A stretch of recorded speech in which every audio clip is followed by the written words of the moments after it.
میدونم اولین سالگردمونه و من پیشت نیستم،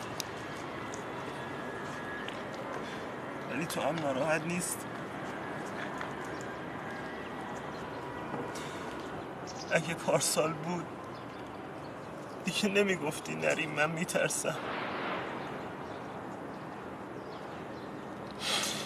دیگه نمیگفتی همینجا از دور سلام میدی. شاید حسرت یه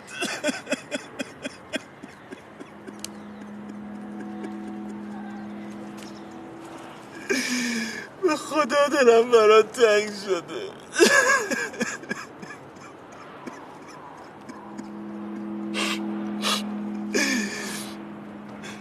آخه اگه نمیرفتی اون بلیطا رو پس بدیم که اون تصادف لعنتی تو رو از من نمیگرفت. منم به این حال روز نمیافتادم.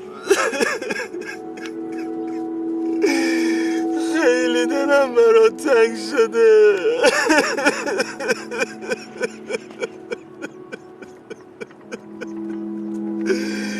کاش بودی. رضا جون پرواز داره دیر میشه، باید بریم. دلم نیومد امسال بدون تو ویزا بگیرم. سفارت که خبر نداره تو مردی. ویزای تو هم صادر کرده.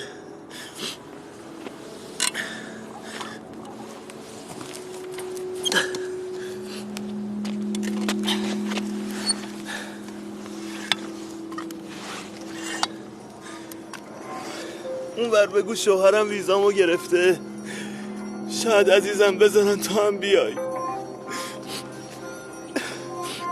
سلام